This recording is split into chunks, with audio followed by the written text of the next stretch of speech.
maaso. Worship, we have also informed court on the critical condition of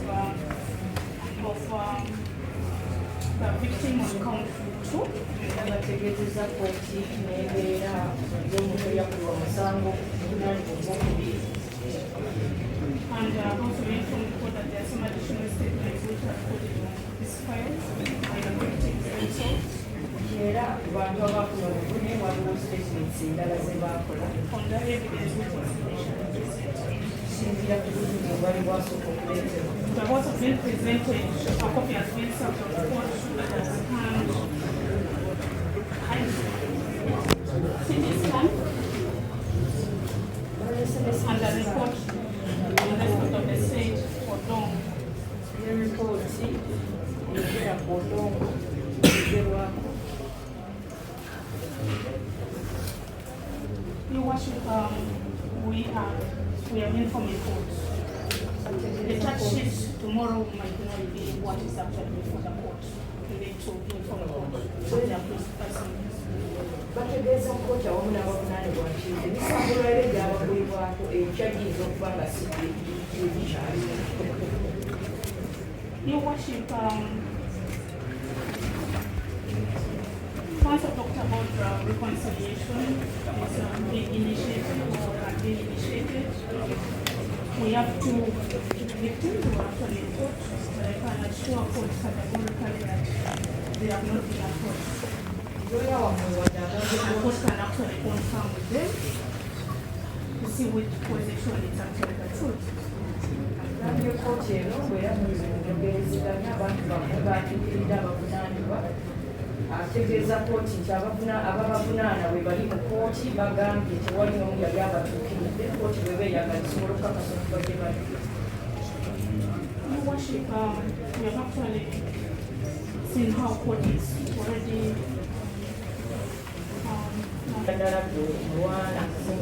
interference with their ongoing investigations that have actually elaborated on that mistake. Mujja kutaataaganya okunoonyereza okukyagenda mu maaso nga bwe yategeezezza kkooti. Your Worship, on that note,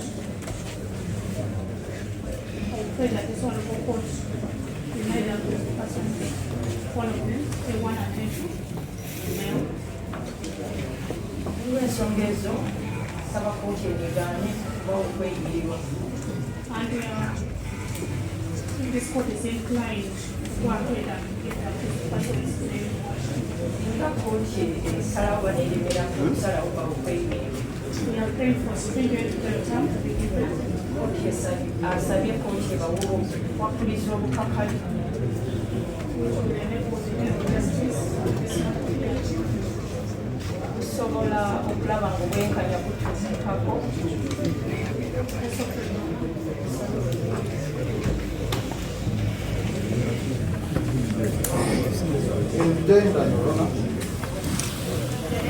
Describing the relationship of the surety, the law is very clear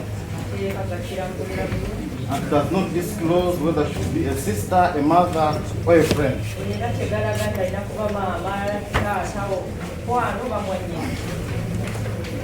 So to my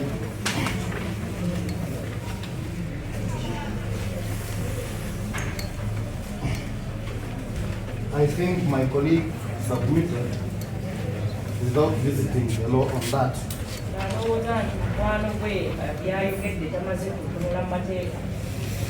Your Honor, State has stated that the matter is still under investigation.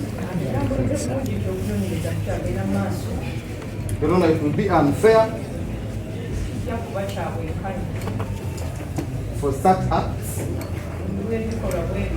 where the state forwards a file for trial without complete investigation. Your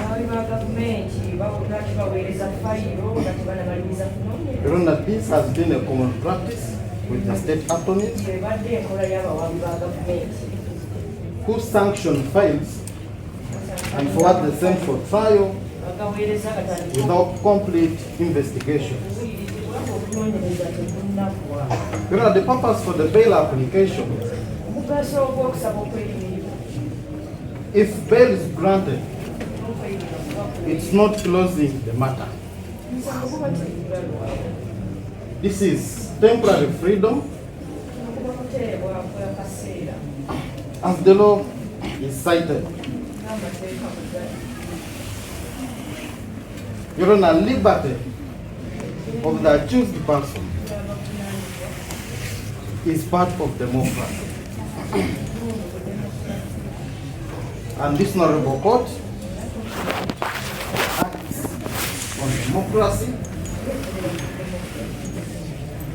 and court should overrule state's prayers basing on the allegations. Kkooti ezeemu abantu beefuubulira omwajja gavumenti byeyongedde. Your Honor, state further objected the bail application on grounds that A1 leads a group of people Ensonga z'awadde lwaki tayagala abantu bano beeyimirirwe avunaanibwa among which the 18 are still at large. yakulembera ekibiina ky'abantu 18 be bakyanoona. Your Honor, those are just allegations. She has not provided proof for that unless she takes oath and then she witnesses on that. Okujjako mpozi ng'agenda kuba ebirayiro wakakasa ebyo byayogera. Your Honor, the accused person, Avunaanibwa being a leader, a musician, olw'okuba nti mukulembeze muyimbi and is a Ugandan citizen, era mutuuze munnansi, it would be mature and it would be of good justice that he is granted bail and is a parent of 3. He is also a husband and is a public figure within our country. So, Your Honor, the allegations of him interfering with the state's investigations Olwogerwako okutaataaganya okunoonyereza kw'abantu ba gavumenti. Your Honor, that is just said to deny the accused person bail, Byateekeddwawo okuteekwa okulaba nti tebaweebwa kweyimirirwa. since for them cannot abscond that being public figures in the country. Olw'okuba nti bo olw'okuba nti bamanyikiddwa tebasobola. What have you responded in respect to the interference with the investigation? What is your response to that? You know, it's what I've done. Being a public figure does not mean you're not going to interfere.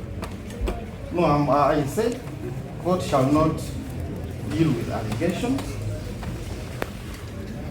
If the land department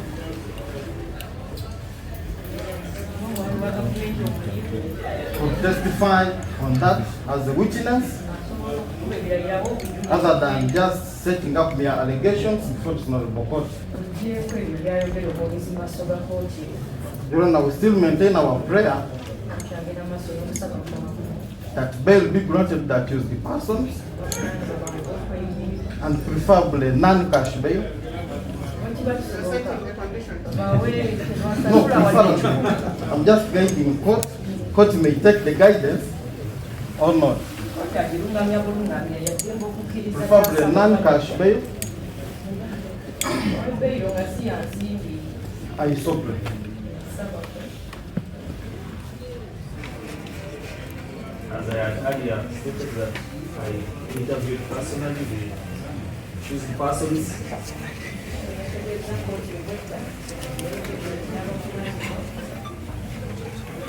They intimated to me that we don't intend or they don't have the capacity to interfere with the witnesses, with the investigations. Tebasobola, tebalina kigendererwa, tebayinza olumbagana, bajulirizibwa ababi ba gavumenti. And further to that, it was not demonstrated, Your Worship, how the investigations will be interfered with. Ekirala, kalaze butya we bagenda kutaataganya kunoonyereza. As we earlier stated, the accused persons do not have any criminal record whatsoever. Nga bwe bagambye nti abavunaanibwa tebalina misango gyonna gibalaga gye baali bazizaamu. Ekkiriza emisango bakafuuti ekizuuzo ekibagiza. Your Worship, the state also talked about reconciliation. It's you who raised the issue of reconciliation and the state Yes. submitted they are not aware. Your Worship, when I visited the accused persons in prison,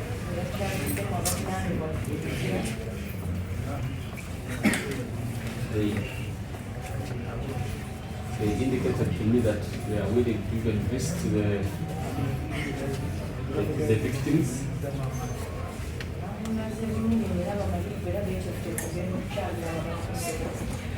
and reconcile with them. So they couldn't have visited them when they are still in custody.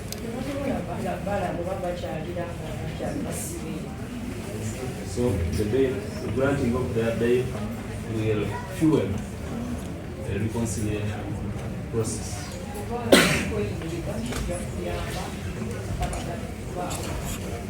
But at this level, it's only the relatives who are affected.